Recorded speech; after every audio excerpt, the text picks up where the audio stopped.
Assalamualaikum warahmatullahi wabarakatuh. Waalaikumsalam warahmatullahi wabarakatuh. Shallallahu ala Nabi Muhammad, Allahumma shalli wa barik alaihi wa alihi washabihi. Ustaz, ini ada pertanyaan titipan Ustaz. Bagaimana sih menyikapi teman yang selalu memerintahkan kepada kita semua untuk terus berbuat kebaikan, tapi sedangkan dirinya melanggar apa yang beliau katakan.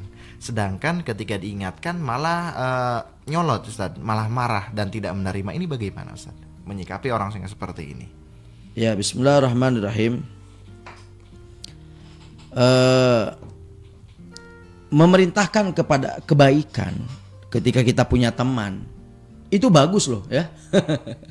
Bagus enggak kita punya teman yang selalu mengingatkan kepada kita dengan kebaikan. Bagus. Ada teman tapi nggak pernah dia ngingetin kita kebaikan. Gimana? Ini bukan teman. Teman yang baik adalah teman yang selalu mengingatkan kita kepada kebaikan. Nah sekarang permasalahannya kita risih dengan si orang tersebut. Kenapa? Karena dia itu selalu memerintahkan kepada kita untuk kebaikan, tapi dia sendiri tidak melakukannya. Ini bagaimana? Nah, sebagaimana Allah SWT berfirman dalam Al-Quran, "Atamuruna an-nasa bil birri wa tansawna anfusakum wa antum tatlunal kitab afala ta'qilun," kata Allah SWT dalam surat Al-Baqarah ya. Atamuruna an-nasa bil birri. Kamu itu loh, mengapa kamu itu nyuruh orang suruh melakukan kebaikan, watan saun anfusakum, tapi kalian sendiri lupa dengan diri kalian. Sementara wa antum tatunal kitab, kamu baca kitab. Kalau sekarang ya Al-Quran, afala taqilun, apa ente gak punya akal? Ente memerintahkan orang lain kebaikan, sementara ente sendiri lupa dengan dirimu. Nah, ini memang ada ancamannya dari Allah Subhanahu wa Ta'ala. Dan juga dalam ayat lain, ya ayyuhalladzina amanu, hai orang yang beriman, lima taquluna ma la taf'alun, kenapa kau berbicara dengan hal-hal yang tidak kau lakukan? Maka kata Allah apa? Kabura maqtan 'indallah an taqulu ma la taf'alun. Wah, ini adalah ancaman berat, amat besar kebencian di sisi Allah SWT bagi orang-orang yang mengatakan hal tersebut tapi dia tidak melakukannya. Tapi ini kembali kepada urusan dia.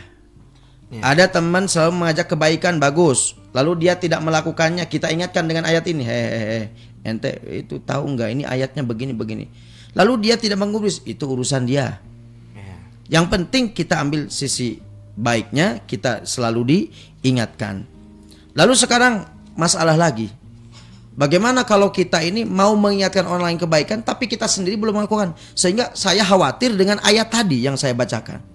Itu bagaimana? Al-Habib Abdullah bin Alawi Al-Haddad, beliau menyebutkan dalam satu kitabnya, saya lupa kitabnya, beliau mengatakan bukan berarti ketika kita tidak bisa melakukan hal tersebut lalu kita berhenti memerintahkan kebaikan kepada orang lain, akan tetapi lakukan, perintahkan kebaikan pada orang lain sekalipun kita belum bisa melakukannya, dengan keberkahan kita memerintahkan kepada yang lain, hanya dia mengamalkan lalu keberkahannya, pahalanya kembali kepada kita karena dia telah mengamalkannya dari ucapan kita, sehingga dengan sebab itu nanti lama-lama orang tersebut merasa dia ini, ya Allah saya ini nyuruh orang gini-gini tapi saya kok enggak. Akhirnya dengan sebab itulah akhirnya dia melakukan hal tersebut.